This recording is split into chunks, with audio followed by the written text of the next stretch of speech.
Good evening, Internet, and welcome to Top Shift number 41. Now, I'm just going to quickly show you this before I go on to talk about other matters. I've finally upgraded from the ASP to what I can only describe as the purple brick. This is the T7, and as you can see, bigger than the T6, tiny cockpit at the front. To say it flies like a brick is really an insult to bricks, but it has one distinct advantage. It can carry a sugar load of cargo, and because of that, a few trade runs of this and I can buy and upgrade other ships, which makes this one of my favourite ships because it enables and opens up so much of the rest of the game. Now, on the subject of the rest of the game, it's a quite important day today. Today they announced 1.3 Powerplay. Now, there is an awful lot to this update, so you'll have to bear with me while I go through some of the basics. Well, as you can see, I'm still competent, a merchant and a surveyor, so not much has changed there. And now most people who've already got a T7 will know what its main purpose is. And you can see here, if I go down to the mineral extractors, 216 tons of cargo. Now the ship itself costs 16 million. Add another couple of million onto that for just basic equipment.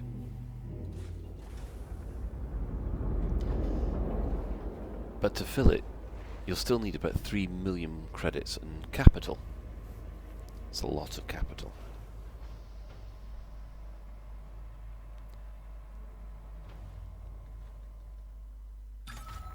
Ship released. Engines engaged. I still haven't got the hang of the X-52 yet. X-55 rather. Landing gear retracted. And as you can see, you have to think ahead with this ship, because it turns like a cow.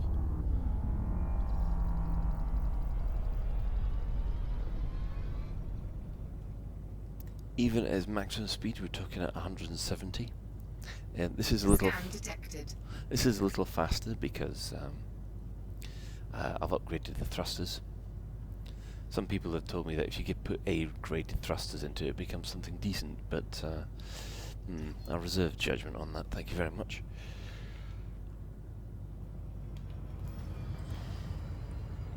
So the idea is you need enough space to fire, to carry the cargo that you need to make the profit margins, and a little bit of extra firepower to make sure that you're not that you can fend off small ships. This thing get jumped by anything larger than Sidewinder, Eagle, maybe a Cobra. You're basically toast, unless you can call in friends from a wing, of which I can't. Right. Frameshift drive charging. Here we go. So, Powerplay 1.3. Basically, it's awesome from what I've seen so far. 3, 2, 1, engage. From what I've seen, there are several individuals or factions within the major powers, and those individuals, you can join their faction. Now, each faction has their own strengths. So, say for instance, a couple of the Imperial Warlords, they will be obviously starting to spread their influence via conflict. But there'll be other individuals who will spread their influence during trade, or exploration. So there should be enough there to settle everybody's playstyle. And of course, as you run missions for that particular faction, your standing with that faction increases, and their influence grows, so you might end up with a faction that spreads out across the whole galaxy, like Empire systems suddenly flipping to Federation, and vice versa because of the influence of these factions.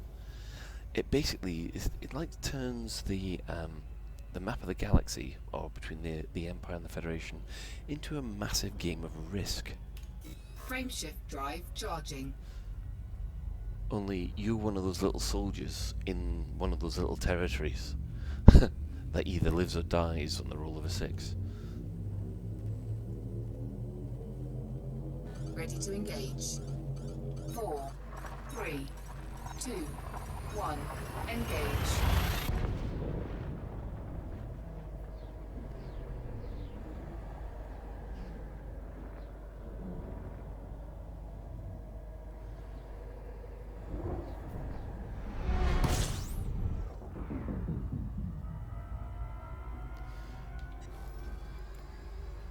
Now, the one thing about the purple brick that I'm not too happy about, but I've got no choice in the matter, is that it's a large ship. That means it will only land on large platforms, which means stations, effectively. None of the smaller outpost stations you'll be able to dock it. Excuse me. But apart from that, it does exactly what it says on the tin, and you make loads of money with it. As long as you've got a profitable route, that is. Now, back with Powerplay, or 1.3, that's not the only thing that they've released. We've got 2 new ships coming. We have the much requested and sought after Imperial Courier. This is the ship from the introduction from Frontier, the Elite 2 Frontier, rather, I should say, which is a very, very impressive demo for the time. It's 95? Yeah, I think it was about 1990, sometimes in the mid-90s. And yeah, on an Amiga that came out at the time, that was cutting-edge stuff to say. But the design of the Imperial ships all came from that, and you can I'd love to see what they've done with it, even though the concept art didn't seem to go down too well. The other ship that's coming in is what is known as the Diamondback. Now, again, it's another Laken. Now, this Type 7 is a Laken, so you can imagine it to be all angular and basically squarish. But then again, the Vulture, I think, is also Laken, and so is the Asp. So it might not be a trading ship. We'll just have to wait and see. They haven't given any idea about beta times yet. They've just announced the whole process, which is, it's supposed to be coming sometime in May. That's all they could say.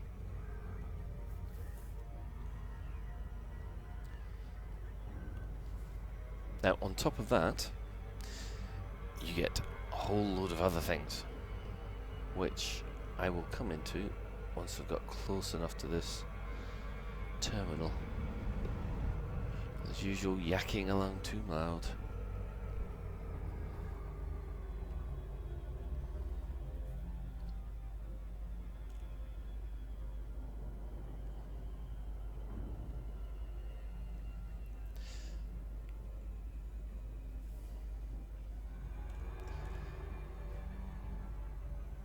Yeah, the first thing that they're going to put in are different kinds of resource zones. There are 2 kinds, just like there are 2 kinds of conflict zone.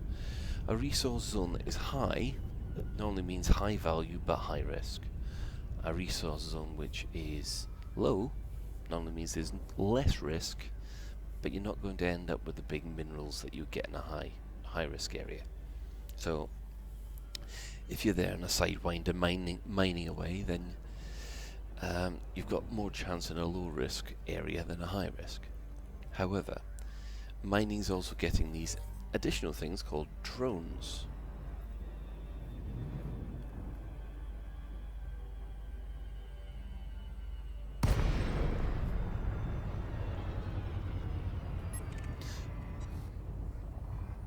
Now, drones have multiple uses, one of which is to help collect mining facilities a lot, mining debris and process it a lot faster. Unfortunately, drones are a one-shot deal, so you load up with a whole load of drones, and every time you use one, that's it, it's spent, it's been replaced by whichever cargo it's grabbed. But in addition, there is a way to transfer fuel between ships using drones.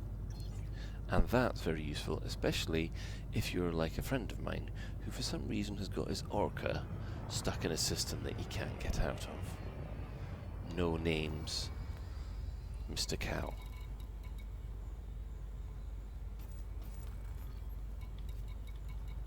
Oh, I think we'll ask for docking permission. Docking request granted. There we go.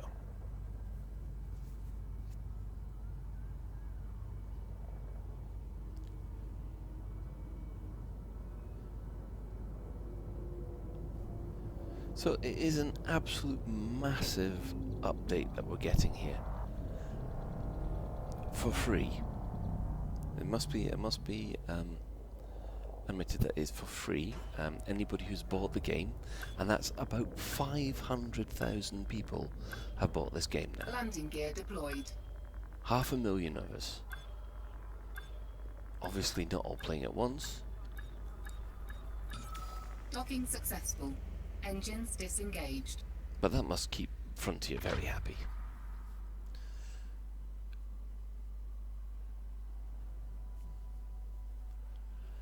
So here we are at HG Wells Terminal. A mining facility. So as you can imagine... Ooh, hello. There's a race to the centre of the galaxy starting. Ah, and here we are. Here are two of the faction leaders that will be coming in Powerplay. Senator Petraeus and Princess Deval. You will be sure that these two will be heads of some of the factions within the games. Normally, if you look through the Galnet news, there'll be names that have come up again and again and again, and those will be the people that will be the head of the factions. So we've kind of got an idea about what these people are like. And it'll be interesting to see what happens when the Federation and the Empire go head to head, which has actually happened in one system. The first capital ship battle between an Empire Majestic class and the Federal Battlecruiser has already happened, and apparently it was quite a thing to watch. I wouldn't want to be stuck between those two ships. Right, so we'll just quickly check the bulletin board. See auto fabricators, you get them from Alioth. They won't waste in Olgath.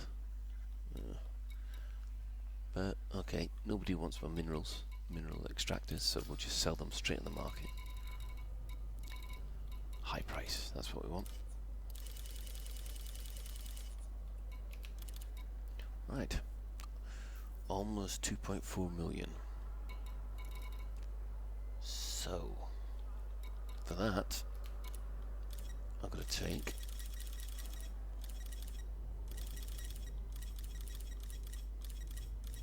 100 gold.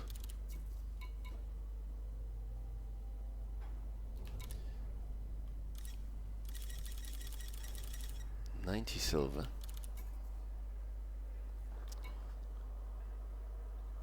I'm going to take 10 cobalt. Ooh.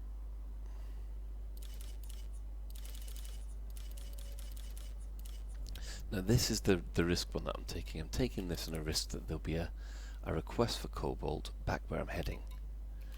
Because that does seem to be quite a common one to ask for. And finally, palladium. Now palladium is the big one here. This is the one that you make the most money on. But of course, being the most expensive, you need a lot of capital to buy it up. Now the good news is that's a lot more than my rebuy cost. I have been flying at just a couple of thousand credits more than my rebuy cost for quite a while. Mostly because I keep on buying and upgrading new ships. One of the ships is the Orange Sidewinder, which is kept at Lave Station for when we do live radio broadcasts. And the other is my Chrome Cobra, which is kept in Eliath. And I am slowly upgrading that to make it as lethal a bounty hunter stroke explorer Engines engaged. as I can. Ooh, look at that sidewinder coming in.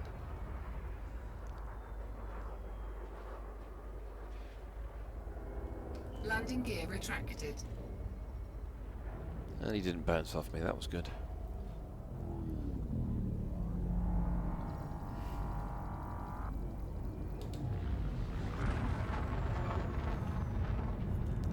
Admittedly, I am missing the rasp of the ASP engines, but I'll have an ASP back soon enough, I think. So where are we off? Well, it's back to Hebo, or Hebo. Now I always thought that was HEB0, but some people have quite rightly pointed out it's actually Hebo, which actually is a very, very pretty system when you visit it.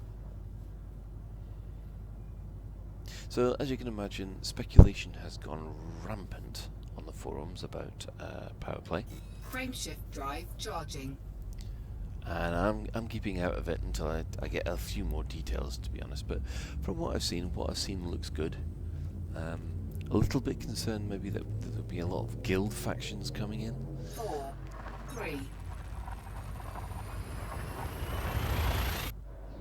And I don't want this game to become something like Eve in a cockpit. If you want Eve, go play Eve. Leave this game alone. But I guess that's just my opinion.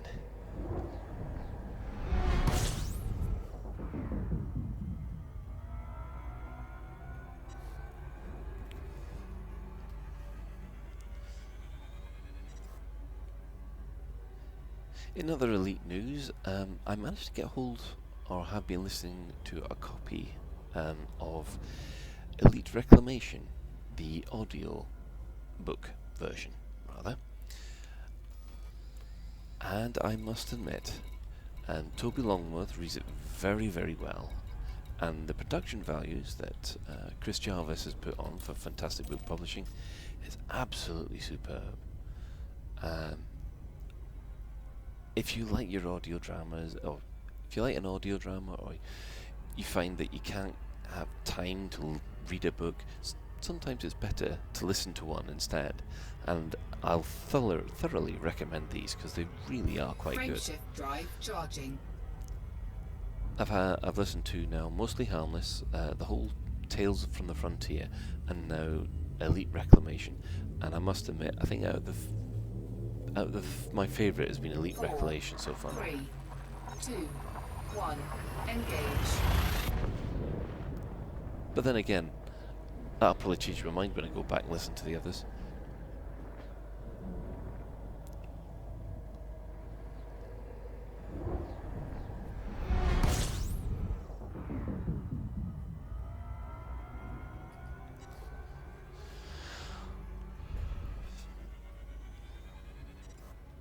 Now, the one downside that I do have at the moment is that this is it for a while. I'm going to have to grind up a whole load of trading in order to get the ships that I want. Now, I'm well aware that a lot of people have been grinding for quite a while in order to get their Pythons and their Fer-de-Lances, but I might have to resort to actually joining in with some of the community goals that are in progress at the moment. However, I was very pleased to discover lately that there are 2 Elite books that I've been missing. And of course they're the Galance ones. Now, there is of course docking is difficult by the same guy that did the Pirates movie. Wrote the Pirates stories, rather.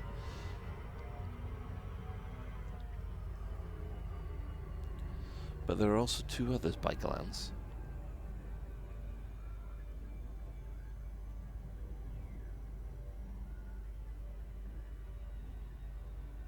One is Elite Dangerous Wanted. And the other one, let's see if I can pronounce this, Nemorensis? Nemorensis? Both of which I'm looking forward to reading. Mostly because that's another little bit of elite fiction I haven't got.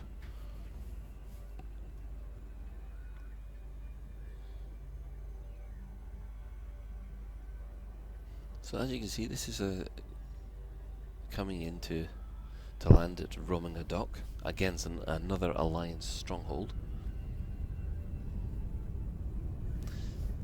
And with a bit of luck, and that'll be my trade run.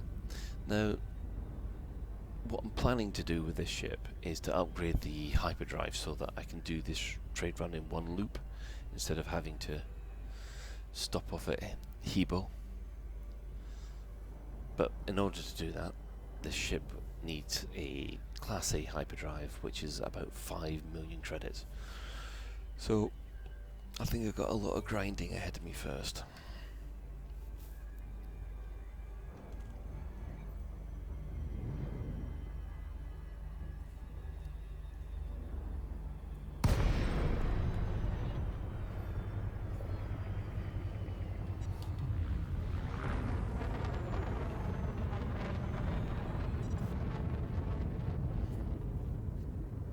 Apparently another thing that they're changing is the mission structure. Well, it's pretty obvious that they're having to change some of the mission structure to handle the power play elements. But they're putting in more high-end missions now that more players are above a certain rating, if you see what I mean. Let's dock at Romana. You know, I really ought to claim in these bounties. Docking request granted. These bounties have just been silly sidewinders that have decided to attack me. What they don't realise is going up against a Laken with 4 turrets is not really a good idea. I mean, I must admit, I'm actually quite impressed with some of the turret weaponry. Even though it's class 1, it can certainly deal with small threats. Because there's no way you can maneuver to fire on this thing.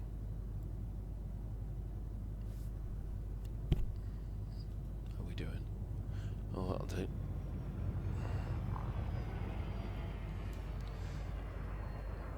One thing I will need to do before I sell this ship is I've got to fly in it with using the Google Cardboard. Apparently, according to the virtual reality experts, this is one of the better ships to fly Detected. with an Oculus Rift because the cockpit is so see-through. Right, 32. Lower the landing gear. Oh, there's an Anaconda taken up there as well. Landing gear deployed. Mind you, we've got to concentrate on my landing. Hang on.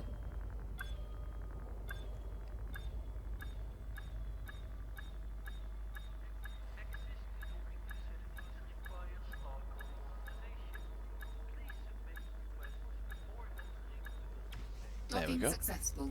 Engines disengaged. Now we can't see anything here. So, enter the hangar.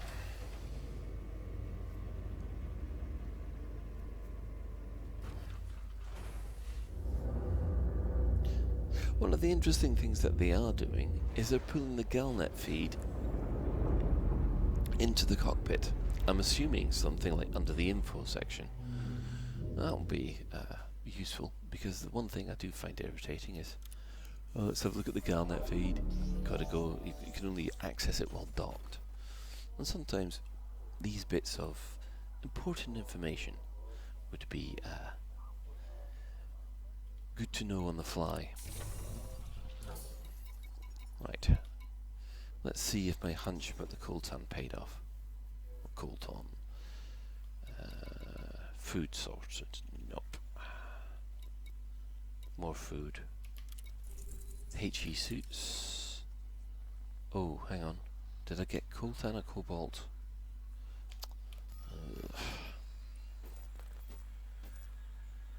I did. I got cobalt.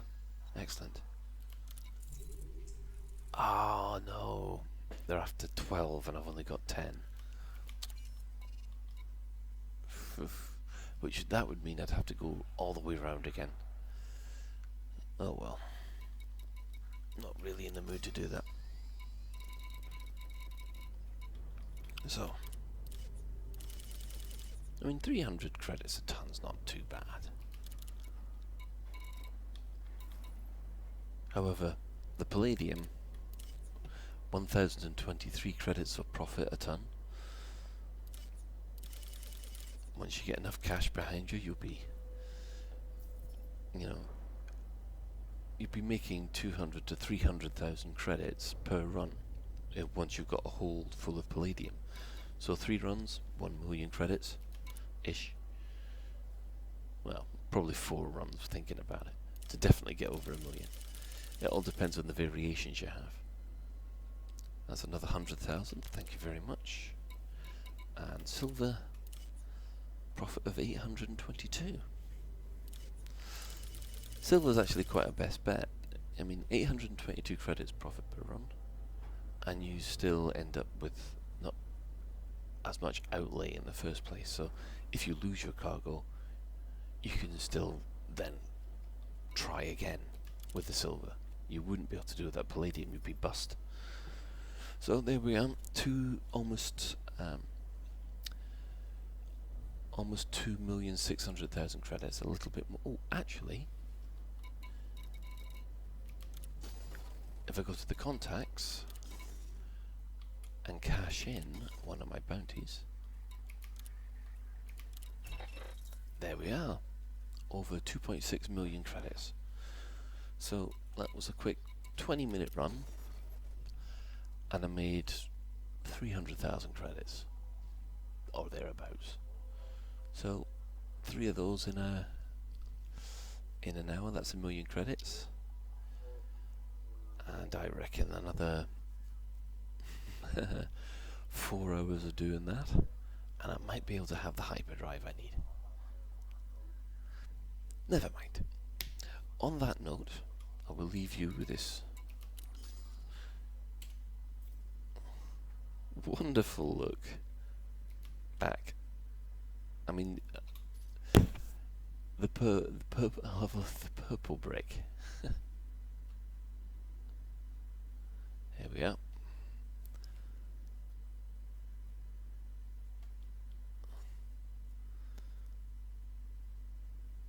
These are the new skins that the Frontier brought out recently. They're called the vivid coloured ones. Basically primary colours. That's one of the reasons why you got the orange Sidewinder. So you can see these engines are absolutely massive with a hatch at the back. Now, those hatches are going to come in. Oh, excuse me. Those hatches are going to come important in further updates, because that's when you'll be able to walk around your ship. And if you're going to board another ship, that's probably where you'll board them. But I have a sneaking suspicion that is a long, long way off yet. I mean, we're probably looking, and this is just pure speculation on my part, planetary landings will probably be next, towards the end of this year. So, it might be a case of waiting and watching the new Star Wars movie, and then coming back, and then landing on a planet in Elite Dangerous. So, with that, I will say good night to everybody. Thank you for watching, and I'll see you next time.